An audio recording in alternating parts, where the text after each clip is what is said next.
क्या आपने कभी किसी ऐसे इंसान को खोने का डर महसूस किया है जिसके बिना आपको लगता हो कि आपकी दुनिया अधूरी हो जाएगी?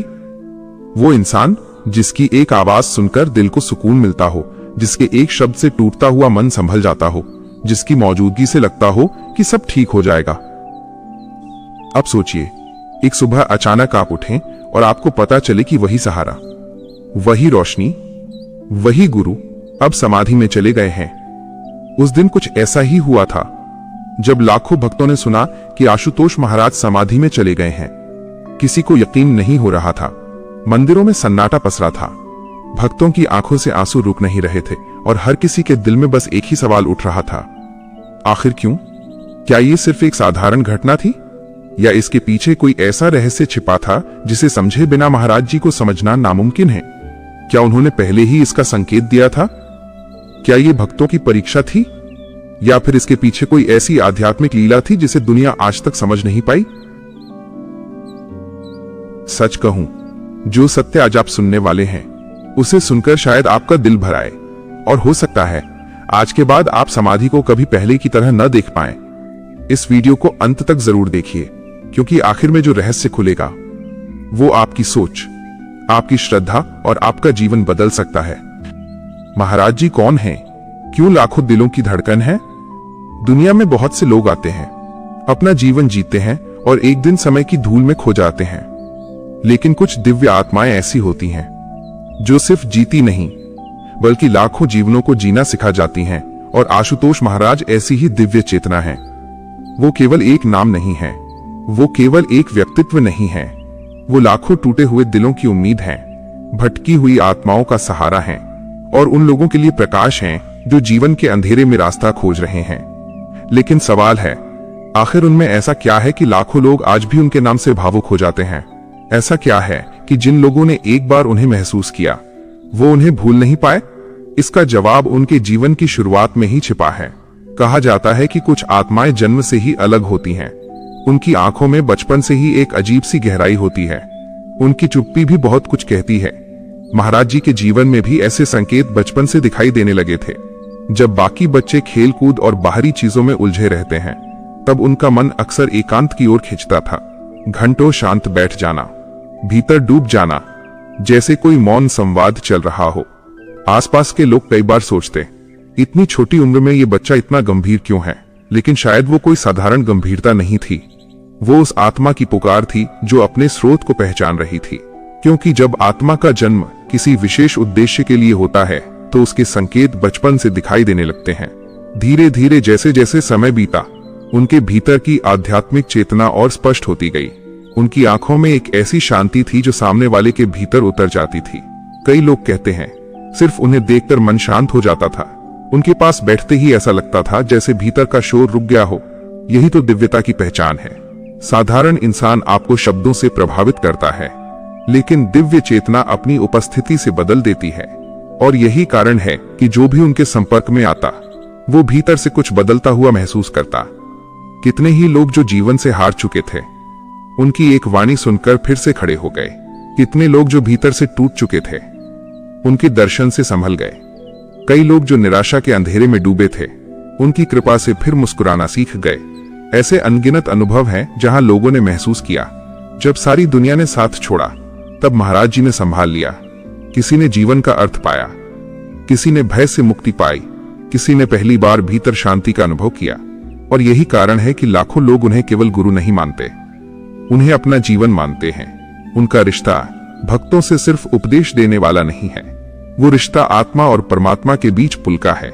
जब कोई भक्त टूटकर उनके चरणों में आता है तो उसे सिर्फ शब्द नहीं मिलते, उसे अनुभव मिलता है, उसे वो अपनापन मिलता है जो संसार नहीं दे सकता। और शायद यही वजह है कि आज भी लाखों लोग उन्हें अपने भीतर महसूस करते हैं, क्योंकि दिव्य चेतना कभी दूर नहीं जाती। वो रूप बदल सकती है लेकिन कृपा नहीं बदलती। यही कारण है कि आज भी जब कोई सच्चे दिल से पुकारता है तो उसे उत्तर मिलता है। आज भी जब कोई आंखें बंद करके याद करता है तो भीतर शांति उतरती है। क्योंकि आशुतोष महाराज किसी शरीर का नाम नहीं, एक जीवित चेतना है, एक ऐसा अनुभव जो आज भी लाखों आत्माओं को संभाल रहा है। और सच यही है, कुछ लोग जीवन जीते हैं, कुछ लोग लाखों जीवनों को जीना सिखा जाते हैं।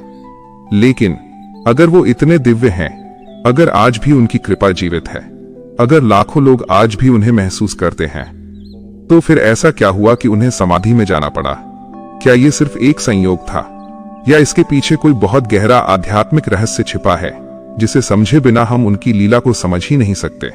यही वो प्रश्न है जो अब आगे खुलने वाला है, और यकीन मानिए, जितना गहरा आप इस रहस्य को समझेंगे, उतना ही आपका विश्वास और मजबूत होता जाएगा। क्या समाधि मृत्यु होती है? जब किसी भक्त ने पहली बार सुना कि आशुतोष महाराज समाधि में चले गए हैं, तो बहुत से लोगों के मन में एक ही सवाल उठा, क्या इसका मतलब मृत्यु है? और सच कहें तो यही सबसे बड़ी गलतफहमी है, क्योंकि हम सामान्य लोग जो चीज आंखों से देखते हैं उसी को सत्य मान लेते हैं। अगर कोई शरीर शांत दिखाई दे, कोई हिलता डुलता न दिखे, तो हम तुरंत सोच लेते हैं सब खत्म हो गया। लेकिन आध्यात्मिक सत्य हमारी आंखों से कहीं बड़ा होता है। समाधि को समझने के लिए पहले हमें यह समझना होगा कि इंसान सिर्फ शरीर नहीं है। ये शरीर तो केवल एक वस्त्र है। जिस तरह आप रोज कपड़े बदलते हैं, वैसे ही आत्मा भी शरीर बदलती है, लेकिन आत्मा वो कभी मरती नहीं। भगवत गीता में भी कहा गया है, न जायते म्रियते वा कदाचित, अर्थात आत्मा न जन्म लेती है न मरती है। तो फिर समाधि क्या है? समाधि मृत्यु नहीं है। समाधि एक अत्यंत उच्च योगिक चेतना अवस्था है। एक ऐसी अवस्था जहां शरीर स्थिर हो सकता है, लेकिन चेतना पूर्ण रूप से जागृत रहती है। इसे ऐसे समझिए, जब आप रात को सोते हैं तो आपका शरीर बिस्तर पर स्थिर होता है, लेकिन क्या आपका अस्तित्व खत्म हो जाता है? नहीं, आप सपने देखते हैं, अनुभव करते हैं, चेतना किसी और स्तर पर सक्रिय रहती है। अब सोचिए, अगर साधारण नींद में भी चेतना पूरी तरह खत्म नहीं होती, तो फिर एक सिद्ध योगी जो चेतना के उच्चतम स्तर पर पहुंचा हो, क्या उसकी चेतना शरीर की स्थिरता से समाप्त हो सकती है? कभी नहीं। यही समाधि है। ये चेतना का इतना गहरा विस्तार है जहां बाहरी गतिविधियां शांत हो जाती हैं, लेकिन भीतर पूर्ण जागृति होती है। इसे समझने के लिए महाराज जी अक्सर एक बहुत सुंदर उदाहरण देते थे। जैसे सूर्य बादलों के पीछे छिप जाए, तो क्या सूर्य खत्म हो जाता है? नहीं, सूर्य वहीं होता है, उसका प्रकाश भी होता है, बस हमारी आंखों के सामने कुछ बादल आ जाते हैं। ठीक वैसे ही जब कोई पूर्ण योगी समाधि अवस्था में जाता है, तो वो समाप्त नहीं होता, वो बस हमारी सामान्य दृष्टि से ओझल हो जाता है, लेकिन उसकी चेतना वैसी ही जागृत रहती है, उसकी कृपा वैसी ही बहती रहती है, उसकी उपस्थिति वैसी ही सक्रिय रहती है। और यही कारण है कि लाखों भक्त आज भी आशुतोष महाराज को महसूस करते हैं। अगर ये मृत्यु होती, तो इतने लोग आज भी उनकी उपस्थिति क्यों महसूस करते? क्यों आज भी उनका स्मरण करते ही दिल में शांति उतर आती है? क्यों आज भी टूटे हुए लोग उनकी कृपा से संभल जाते हैं? क्योंकि चेतना जीवित है। समाधि अनुपस्थिति नहीं है, समाधि एक अलग प्रकार की उपस्थिति है। हमारी समस्या क्या है? हम हर चीज को आंखों से देखना चाहते हैं। अगर दिखे तो मानेंगे, न दिखे तो इनकार कर देंगे। लेकिन क्या दुनिया की हर सच्चाई आंखों से दिखती है? क्या प्रेम दिखाई देता है? क्या हवा दिखाई देती है? क्या रेडियो की तरंगे हवा में दिखती हैं? नहीं, फिर भी वो है। उसी तरह दिव्य चेतना भी दिखाई नहीं देती, लेकिन अनुभव की जा सकती है। और जिसने अनुभव कर लिया, उसे किसी प्रमाण की जरूरत नहीं रहती। यही वजह है कि सच्चे भक्त समाधि को अंत नहीं मानते, वो इसे एक दिव्य अवस्था मानते हैं। एक ऐसी अवस्था जहां गुरु शरीर की सीमाओं से ऊपर उठकर और व्यापक रूप से कृपा बरसाते हैं। शायद इसीलिए बहुत से भक्त कहते हैं, पहले हम उन्हें आंखों से देखते थे, आज हम उन्हें हृदय से महसूस करते हैं। और यही समाधि का रहस्य है। ये खो जाना नहीं है, ये और अधिक व्यापक हो जाना है। ये दूर चले जाना नहीं है, ये हर सच्चे हृदय के और करीब आ जाना है। लेकिन अगर ये मृत्यु नहीं थी, अगर चेतना आज भी जागृत है, अगर उनकी कृपा आज भी सक्रिय है, तो फिर सवाल और भी गहरा हो जाता है। आखिर ऐसा क्यों हुआ? क्यों एक पूर्ण योगी समाधि अवस्था में प्रवेश करता है?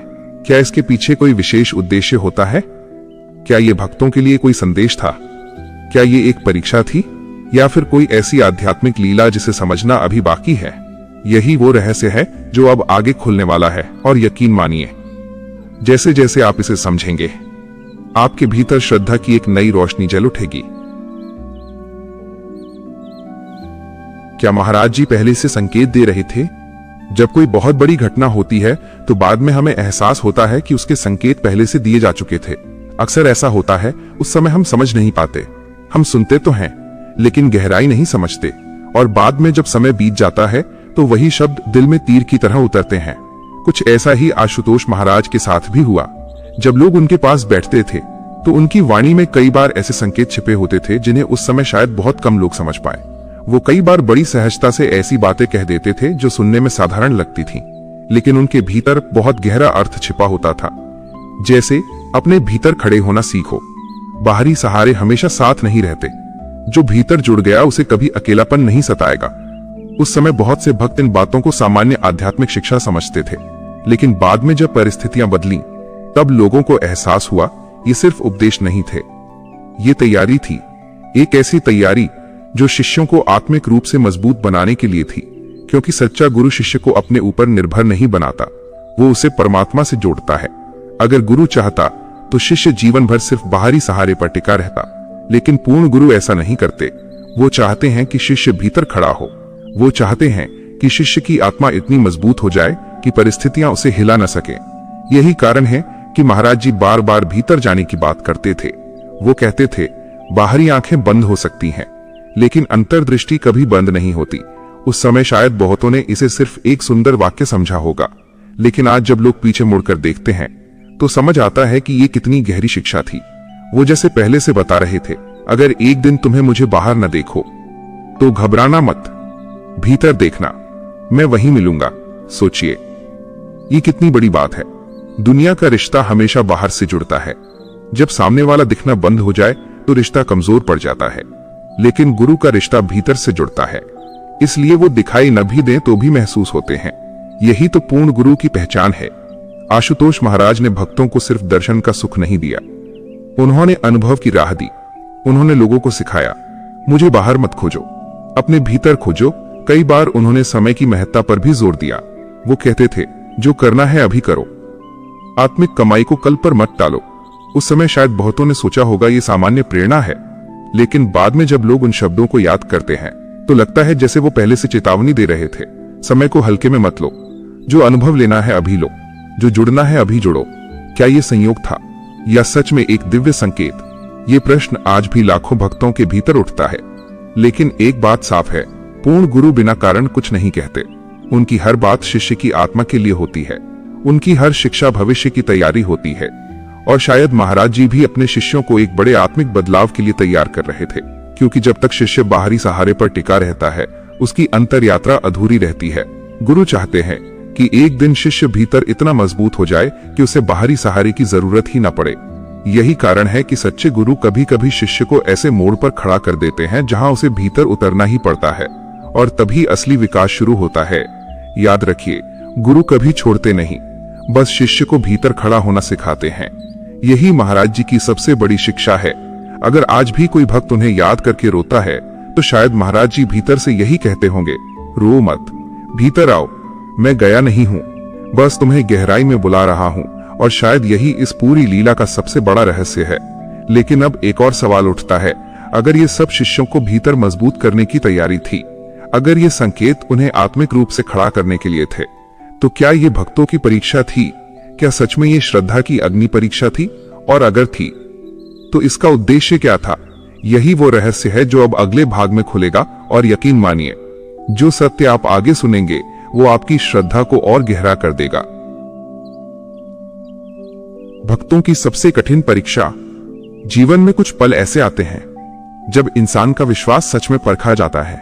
ऐसे पल जब दिल टूटता है, जब समझ नहीं आता कि जो हो रहा है उसे कैसे स्वीकार करें। और शायद आशुतोष महाराज के भक्तों के लिए वो समय भी कुछ ऐसा ही था। जब ये समाचार सामने आया तो लाखों दिलों में एक साथ जैसे सन्नाटा उतर गया। कई लोगों को यकीन ही नहीं हुआ। कुछ बार बार यही सोचते रहे, नहीं, ऐसा नहीं हो सकता। कुछ रोते रहे, कुछ घंटों तक मौन बैठे रहे, कुछ मंदिरों में जाकर बस उनकी तस्वीर को देखते रहे। और बहुतों के मन में एक ही सवाल था, अब क्या होगा? क्योंकि जिन लोगों ने अपने जीवन की हर मुश्किल घड़ी में महाराज जी को सहारा माना था, उनके लिए ये क्षण सिर्फ एक खबर नहीं था, ये उनके दिल की गहराई तक हिला देने वाला अनुभव था। जब इंसान किसी से बहुत प्रेम करता है तो उसे खोने का डर सबसे गहरा दर्द देता है। और यही दर्द उस समय लाखों भक्तों ने महसूस किया। कई लोग टूट गए, कई रातों तक सो नहीं पाए, कई बार आंखें बंद करते और वही प्रश्न उठता, महाराज जी अब हम क्या करें? लेकिन शायद यहीं से एक बहुत बड़ी आध्यात्मिक यात्रा शुरू होती है, क्योंकि सच्चा प्रेम कभी सिर्फ बाहरी उपस्थिति पर नहीं टिकता। अगर रिश्ता सिर्फ आंखों से देखने तक सीमित हो तो वो दुनिया का रिश्ता है, लेकिन अगर रिश्ता आत्मा से जुड़ जाए तो दूरी भी उसे तोड़ नहीं सकती। और शायद यही वो क्षण था जब भक्तों को बाहरी रूप से भीतर के अनुभव की ओर बढ़ना था। ये आसान नहीं था, क्योंकि इंसान की आदत होती है बाहर पकड़कर चलने की। हम किसी को सामने देखकर सुरक्षित महसूस करते हैं। हमें लगता है जब तक वो दिख रहा है सब ठीक है, लेकिन आध्यात्मिक यात्रा यहीं बदलती है। एक समय आता है जब गुरु शिष्य को सिखाते हैं, अब बाहर नहीं, भीतर देखो। और यही भक्तों की सबसे कठिन परीक्षा थी। क्या उनका विश्वास सिर्फ बाहरी दर्शन तक सीमित था, या वो भीतर अनुभव तक पहुंचेगा? क्या उनकी श्रद्धा सिर्फ आंखों की थी या आत्मा की भी थी? यही असली परीक्षा थी, क्योंकि जब तक भक्त सिर्फ बाहरी रूप से जुड़ा रहता है, उसका प्रेम अधूरा रहता है। पूर्ण प्रेम तब होता है जब भीतर अनुभव जागता है। और शायद इसलिए कहा जाता है, जब गुरु आंखों से ओझल होते हैं तब आत्मा की आंख खुलने लगती है। पहले भक्त महाराज जी को बाहर देखते थे, अब उन्हें भीतर महसूस करना सीखना था। पहले उनकी वाणी कानों से सुनाई देती थी, अब उसे हृदय में सुनना था। पहले उनके दर्शन आंखों से होते थे, अब अंतर्दृष्टि से होने थे। यही बदलाव सबसे कठिन था, लेकिन यही सबसे बड़ा वरदान भी था, क्योंकि बाहर की उपस्थिति सीमित होती है, भीतर की उपस्थिति असीम होती है। और धीरे धीरे बहुत से भक्तों ने यही अनुभव किया। उन्होंने महसूस किया कि रोते रोते जब वो ध्यान में बैठे तो भीतर एक अजीब सी शांति उतर आई। जब उन्होंने सच्चे दिल से पुकारा तो ऐसा लगा जैसे उत्तर मिला हो। जब उन्होंने आंखें बंद की तो लगा महाराज जी दूर नहीं है, वो यही है। और तभी बहुतों को समझ आया, ये दूरी नहीं है, ये गहराई है, ये बिछड़ना नहीं है, ये भीतर बुलावा है। जैसे कोई मां चलना सीखते बच्चे का हाथ छोड़ देती है ताकि वो अपने पैरों पर खड़ा होना सीख जाए। क्या मां सच में दूर हो जाती है? नहीं, वो वहीं होती है, बस चाहती है कि बच्चा मजबूत बने। शायद महाराज जी की लीला भी कुछ ऐसी ही है। उन्होंने छोड़ा नहीं, उन्होंने भक्तों को भीतर खड़ा होना सिखाया। और जो इस सत्य को समझ गया, उसका रोना श्रद्धा में बदल गया, उसकी बेचैनी अनुभव में बदल गई, उसका सवाल उत्तर बन गया। लेकिन अब भी एक सवाल बाकी है। अगर ये सब भीतर जगाने की लीला थी, अगर ये दूरी नहीं बल्कि और गहरी उपस्थिति है, तो फिर सबसे बड़ा प्रश्न यही है, क्या महाराज जी सच में दूर हैं? क्या वो आज भी भक्तों के साथ हैं? क्या आज भी उनकी कृपा बह रही है? क्या आज भी उन्हें महसूस किया जा सकता है? यही रहस्य अब अगले भाग में खुलने वाला है, और जो सत्य आप सुनेंगे वो शायद आपकी आंखें नम कर देगा। क्या महाराज जी आज भी उपस्थित हैं? अगर आज भी आपके मन में यह सवाल उठता है कि क्या आशुतोष महाराज आज भी हमारे साथ हैं, तो इसका उत्तर समझने के लिए हमें एक बहुत गहरा सत्य समझना होगा। और वो सत्य ये है, गुरु शरीर नहीं होते, गुरु चेतना होते हैं। हमारी सबसे बड़ी भूल क्या है? हम हर रिश्ते को शरीर से जोड़कर देखते हैं।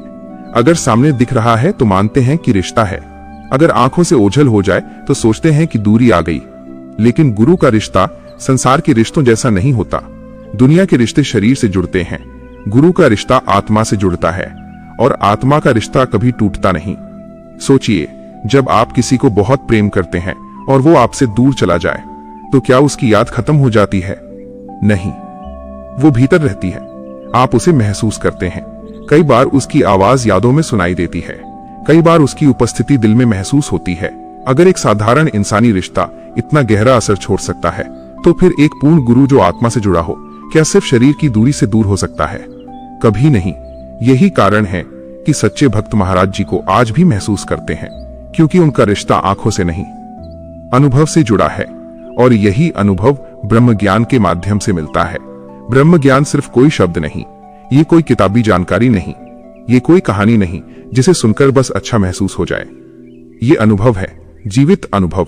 जब पूर्ण गुरु कृपा करते हैं तो आत्मा पहली बार भीतर उस दिव्य उपस्थिति को छूती है जो हमेशा से थी लेकिन अनदेखी थी। और जब ये अनुभव होता है तो इंसान समझता है, परमात्मा बाहर नहीं, भीतर है। और जहां परमात्मा है वहीं गुरु की चेतना भी है। यही इनर दर्शन है, यही अंतर्दृष्टि है। बाहर की आंखें शरीर देखती हैं, भीतर की आंख चेतना को देखती है। और जिसने एक बार भीतर देख लिया उसके लिए फिर दूरी का अर्थ ही बदल जाता है। इसे ऐसे समझिए, रेडियो तरंगे दिखती नहीं पर होती हैं। अगर किसी गांव में रेडियो स्टेशन से तरंगे आ रही हों तो क्या वो दिखाई देती हैं? नहीं, फिर भी वो मौजूद होती हैं। लेकिन अगर आपके पास सही फ्रीक्वेंसी वाला रेडियो हो तो आप साफ साफ सुन सकते हैं। ठीक यही आध्यात्मिक अनुभव में होता है। गुरु की चेतना हमेशा उपस्थित रहती है, लेकिन उसे महसूस करने के लिए भीतर की फ्रीक्वेंसी सही होनी चाहिए। और ब्रह्म ज्ञान वही ट्यूनिंग है। जब आत्मा सही फ्रीक्वेंसी पर आती है तो अनुभव शुरू होता है। फिर भक्त महसूस करता है, मैं अकेला नहीं हूं, कोई है जो हर पल साथ है, कोई है जो मेरे भीतर उत्तर दे रहा है। यही कारण है कि लाखों लोग आज भी कहते हैं, जब मैं टूट जाता हूं और आंखें बंद करके महाराज जी को याद करता हूं तो शांति उतर आती है। जब मैं रोते हुए पुकारता हूं तो भीतर सहारा मिलता है। जब मैं भ्रम में होता हूं तो भीतर से रास्ता साफ दिखने लगता है। क्या ये कल्पना है? नहीं, ये अनुभव है। और अनुभव तर्क से बड़ा प्रमाण होता है। जो बाहर खड़ा है वो सवाल करेगा, जो भीतर गया है वो जान जाएगा। यही अंतर है। इसलिए कहा जाता है, जिसने भीतर अनुभव किया उसके लिए दूरी नाम की चीज नहीं रहती। जिसे सच में भीतर महाराज जी का स्पर्श मिला हो वो कैसे कह सकता है कि वो दूर है? दूरी तो वहां होती है जहां रिश्ता बाहर का हो। जहां रिश्ता आत्मा का हो वहां दूरी नहीं होती, वहां सिर्फ अनुभव होता है। और शायद यही इस पूरी लीला का सार है। महाराज जी दूर नहीं हुए, उन्होंने बस भक्तों को बाहरी दर्शन से उठाकर भीतर के अनुभव तक पहुंचाया। पहले लोग उन्हें आंखों से देखते थे, अब आत्मा से महसूस करते हैं। पहले लोग उनकी आवाज कानों से सुनते थे, अब हृदय में सुनते हैं। पहले लोग उनके चरण बाहर ढूंढते थे, अब भीतर पाते हैं। और जो इस रहस्य को समझ गया उसके लिए समाधि वियोग नहीं रहती, वो मिलन बन जाती है। लेकिन अगर महाराज जी आज भी इतने जीवित अनुभव हैं, अगर लाखों लोग आज भी उनकी कृपा महसूस करते हैं, तो फिर एक सवाल स्वाभाविक है, आखिर इतने लोग आज भी उनकी कृपा कैसे महसूस करते हैं? क्या इसके पीछे सिर्फ श्रद्धा है या सच में कुछ ऐसा हो रहा है जिसे अनुभव किया जा सकता है? यही रहस्य अब अगले भाग में खुलेगा। और यकीन मानिए, जो अनुभव आप आगे सुनेंगे वो आपकी श्रद्धा को और गहरा कर देंगे। लाखों भक्त आज भी कृपा क्यों महसूस करते हैं?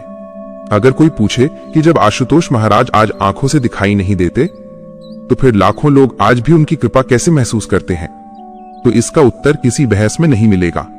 इसका उत्तर अनुभव में मिलेगा। क्योंकि कुछ सत्य शब्दों से नहीं समझे जाते, उन्हें जीकर महसूस किया जाता है। आज भी ऐसे अनगिनत भक्त हैं जो कहते हैं, जब पूरी दुनिया ने साथ छोड़ा तब महाराज जी ने संभाला। किसी ने अपने सबसे कठिन समय में भीतर अचानक शांति उतरते महसूस की। किसी ने जीवन के अंधेरे मोड़ पर ऐसा मार्गदर्शन पाया जिसकी उसने कल्पना भी नहीं की थी। किसी ने निराशा की गहराई में डूबते डूबते अचानक भीतर ऐसी शक्ति महसूस की जिसने उसे टूटने नहीं दिया। क्या ये संयोग है या कृपा? जो बाहर खड़ा है वो इसे संयोग कह सकता है, लेकिन जिसने महसूस किया है वो जानता है कि ये कृपा है। एक भक्त बताते हैं, मैं जीवन से पूरी तरह हार चुका था। रिश्ते टूट चुके थे, अपनों ने साथ छोड़ दिया था। रातों को नींद नहीं आती थी, हर तरफ अंधेरा ही अंधेरा लगता था। एक रात में बहुत रोया और पहली बार पूरे दिल से महाराज जी को पुकारा। आंखें बंद की और अचानक ऐसा लगा जैसे किसी ने भीतर कंधे पर हाथ रखा हो। कोई आवाज नहीं थी, फिर भी साफ एहसास हुआ, डर मत, मैं हूं। उस रात कई महीनों बाद मैं शांति से सो पाया।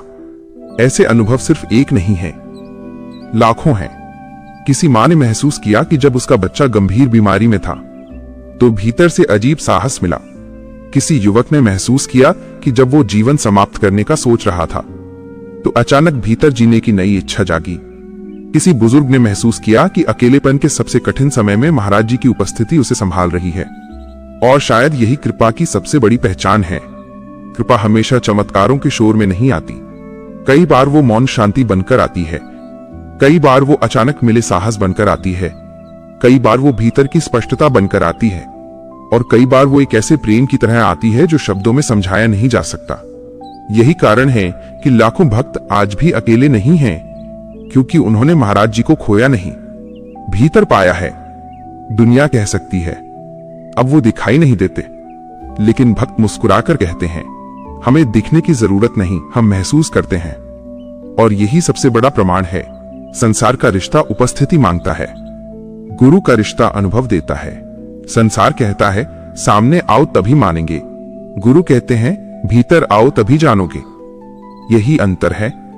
और सच तो यह है, जिसे दुनिया ने अकेला छोड़ा उसे आज भी महाराज जी संभाल रहे हैं। कितने ही लोग जो टूटे हुए थे आज मुस्कुरा रहे हैं, कितने लोग जो दिशाहीन थे आज उद्देश्यपूर्ण जीवन जी रहे हैं, कितने लोग जो भीतर से खाली थे आज भरे हुए हैं। क्यों? क्योंकि कृपा आज भी बह रही है। वो रुकी नहीं, वो खत्म नहीं हुई, वो पहले भी थी, आज भी है। बस फर्क इतना है, पहले लोग उसे बाहर देखकर पहचानते थे, आज भीतर महसूस करके पहचानते हैं। और शायद यही समाधि का सबसे सुंदर रहस्य है। ये दूर जाना नहीं और गहराई से मिलना है। लेकिन अब भी एक सवाल हर भक्त के मन में कहीं ना कहीं उठता है, एक ऐसा सवाल जो आंखों को नम कर देता है, एक ऐसा सवाल जो प्रेम की गहराई से जन्म लेता है। क्या वो वापस आएंगे? क्या फिर कभी वो क्षण आएगा जब भक्त उन्हें उसी रूप में देख पाएंगे? क्या फिर कभी वो मुस्कान सामने होगी? या फिर इस प्रश्न का उत्तर कुछ और ही है? यही रहस्य अब अगले भाग में खुलने वाला है, और जो सत्य आप सुनेंगे वो शायद आपके प्रेम को और गहरा कर देगा।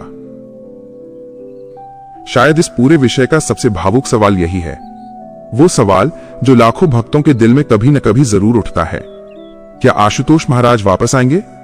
जब भी कोई भक्त उनकी तस्वीर को देखता है, जब भी कोई उनकी वाणी सुनता है, जब भी कोई आंखें बंद करके उन्हें याद करता है, तो दिल के किसी कोने से यही पुकार उठती है, महाराज जी क्या आप फिर वैसे ही लौटेंगे?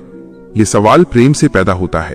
जहां सच्चा प्रेम होता है वहां मिलने की चाह भी होती है, और यही चाह भक्त के हृदय को बार बार पूछने पर मजबूर करती है, क्या वो वापस आएंगे?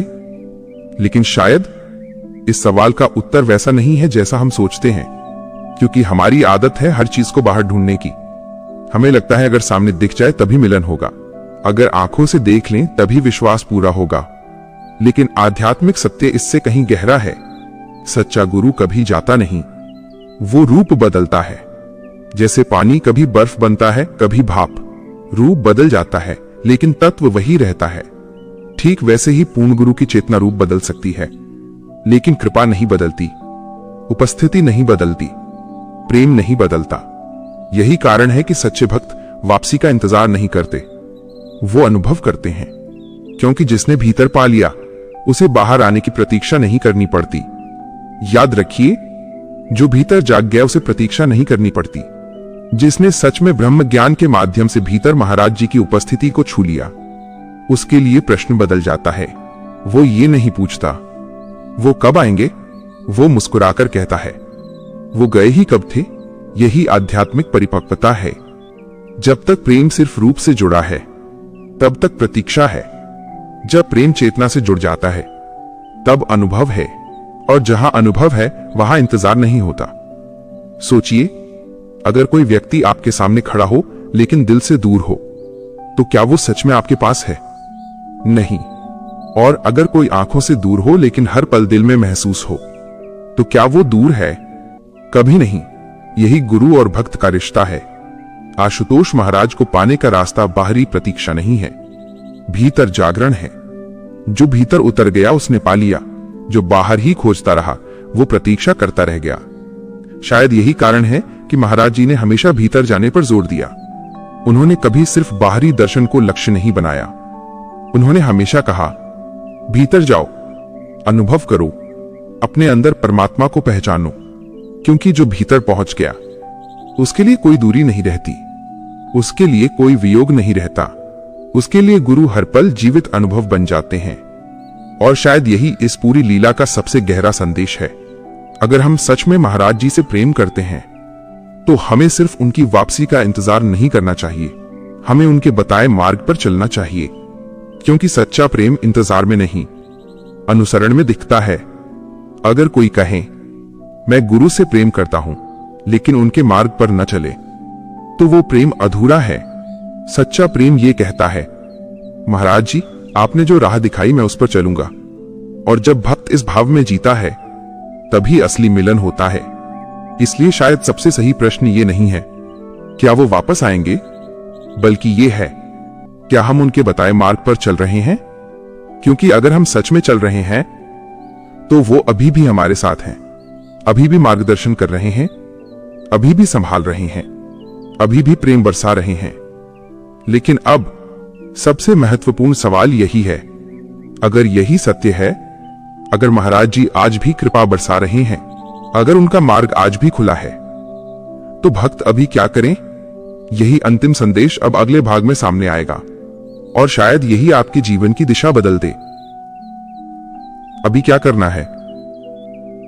भक्तजनों, अगर आज भी आप सिर्फ रो रहे हैं, अगर हर दिन तस्वीर को देखकर यही सोचते हैं कि अब क्या होगा, अगर दिल बार बार भर आता है और भीतर एक खालीपन महसूस होता है, तो आज आशुतोष महाराज शायद आपसे यही कह रहे हैं, रोना बंद करो, जागो। हां, अब आंसू बहाने का समय नहीं है, अब जागने का समय है।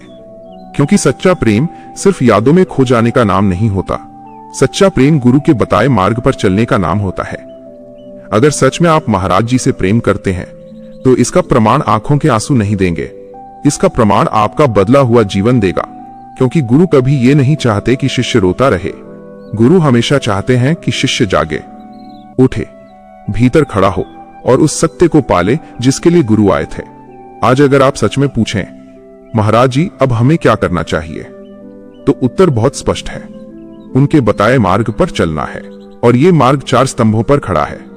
ध्यान, ब्रह्म ज्ञान, साधना, सेवा। पहला ध्यान। दुनिया हर पल आपका ध्यान बाहर खींच रही है। मोबाइल, काम, रिश्तों की उलझन, भविष्य की चिंता, बीते हुए कल का दर्द, हर चीज आपको बाहर बाहर भटकाए रखती है। लेकिन शांति बाहर नहीं मिलेगी, शांति भीतर मिलेगी। इसलिए हर दिन थोड़ा समय निकालिए, सिर्फ अपने लिए। आंखें बंद कीजिए, मौन में बैठिए। शुरू में मन भागेगा, पुरानी बातें याद आएंगी, विचार परेशान करेंगे, लेकिन मत रुकिए। क्योंकि हर बार जब आप बैठते हैं, आप एक कदम भीतर बढ़ते हैं और एक दिन यही ध्यान आपको उस द्वार तक ले जाएगा जहां महाराज जी की उपस्थिति सिर्फ विश्वास नहीं, अनुभव बन जाएगी। दूसरा, ब्रह्म ज्ञान। अगर जीवन में अब तक सिर्फ सुना है, तो अब अनुभव करना होगा। सुनना पहला कदम है, जानना दूसरा कदम है, लेकिन पाना तीसरा कदम है। और वही ब्रह्म ज्ञान है। ब्रह्म ज्ञान सिर्फ कोई शब्द नहीं, ये कोई कथा नहीं, ये कोई कल्पना नहीं, ये जीवित अनुभव है। वही अनुभव जो आत्मा को पहली बार अपने असली घर से मिलाता है, वही अनुभव जो भीतर प्रकाश जगाता है, वही अनुभव जो सारे डर को जला देता है। अगर सच में महाराज जी को पाना है, तो इस अनुभव की प्यास जगाइए, क्योंकि बिना अनुभव के श्रद्धा अधूरी रह जाती है और अनुभव मिल जाए तो दूरी समाप्त हो जाती है। तीसरा, साधना। एक दिन की भावना जीवन नहीं बदलती, नियमित अभ्यास जीवन बदलता है।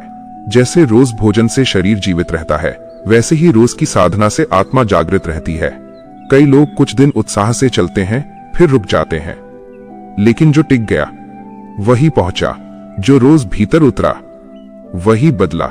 याद रखिए, साधना धीरे धीरे आपके भीतर वो शक्ति भरती है जिसे दुनिया की कोई परिस्थिति तोड़ नहीं सकती।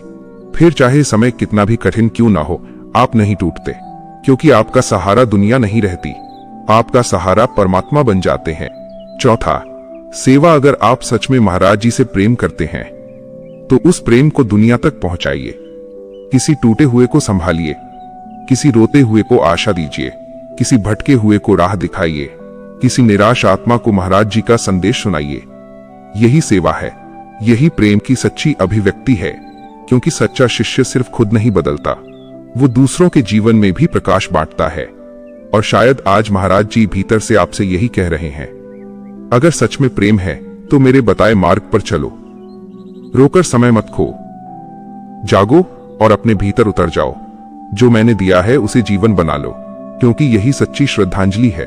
तस्वीर के सामने दीपक जलाना अच्छा है, लेकिन अपने भीतर प्रकाश जलाना उससे भी बड़ा है। आंसू बहाना स्वाभाविक है, लेकिन आंसू से जागरण तक पहुंचना आध्यात्मिकता है। और आज निर्णय आपका है, क्या आप सिर्फ यादों में अटके रहेंगे या अनुभव की राह पर चलेंगे? क्या आप सिर्फ प्रतीक्षा करेंगे या भीतर जागेंगे? क्योंकि जो आज जाग गया वो फिर कभी नहीं भटकेगा, और जो भीतर पहुंच गया उसे फिर कभी वियोग नहीं सताएगा। तो आइए आज यहीं अभी अपने हृदय में संकल्प लें, महाराज जी अब हम रोएंगे नहीं, अब हम जागेंगे, अब हम आपके बताए मार्ग पर चलेंगे, ध्यान करेंगे, ब्रह्म ज्ञान को अपनाएंगे, साधना में टिकेंगे और सेवा में जीवन लगाएंगे। और जब ये संकल्प सच्चा होगा तो यकीन मानिए महाराज जी मुस्कुरा रहे होंगे। और अब अगर आपकी आंखें नम हैं, तो आगे का ये अंतिम संदेश सीधे आपकी आत्मा से बात करेगा। और शायद यही इस पूरी लीला का सबसे गहरा सत्य है। शायद आशुतोष महाराज समाधि में इसलिए गए ताकि हम सिर्फ बाहर देखकर संतुष्ट न रह जाएं, बल्कि भीतर उतरकर उन्हें सच में पालें। क्योंकि जब तक वो सामने थे, हमने उन्हें देखा, उनकी वाणी सुनी, उनकी मुस्कान को महसूस किया, उनके चरणों में बैठकर शांति पाई। लेकिन शायद अगर बात वहीं रुक जाती तो हमारी यात्रा अधूरी रह जाती। क्योंकि देखना आध्यात्मिकता की शुरुआत है, महसूस करना उसकी पूर्णता है। और शायद महाराज जी हमें शुरुआत से पूर्णता तक ले जाना चाहते थे। इसलिए आज वो बाहर नहीं, भीतर हैं, ताकि हम उन्हें आंखों से नहीं, आत्मा से महसूस करें, ताकि हमारा रिश्ता रूप से उठकर चेतना तक पहुंचे, ताकि हमारा प्रेम सिर्फ दर्शन का प्रेम न रहे, अनुभव का प्रेम बन जाए। आज भी जब कोई सच्चे दिल से उन्हें पुकारता है, जब कोई रोते रोते भीतर उतरता है, जब कोई श्रद्धा से आंखें बंद करता है, तो महाराज जी उसे खाली नहीं लौटाते। क्योंकि वो दूर नहीं है, वो यही है, हर उस हृदय में जो सच में उन्हें पाना चाहता है। और शायद आज वो हम सबसे धीरे से यही कह रहे हैं, मुझे बाहर मत खोजो, मैं तुम्हारे भीतर हूं, आओ और मुझे महसूस करो। मेरे प्यारों, अगर आज इस वीडियो को सुनकर आपकी आंखें नम हुई है तो समझ लीजिए आशुतोष महाराज जी ने आपकी आत्मा को छू लिया है। अगर आपने भी इस दिव्य सत्य को महसूस किया है तो अभी पूरी श्रद्धा भाव से कमेंट बॉक्स में लिखिए जय श्री आशुतोष महाराज जी। और ऐसी ही दिव्य सत्संग सुनने के लिए अंतर्दृष्टि परिवार से जुड़ जाए। चैनल को सब्सक्राइब करें, अपने भीतर उतरते रहिए, महाराज जी को महसूस करते रहिए। राम राम जी, जय श्री आशुतोष महाराज जी।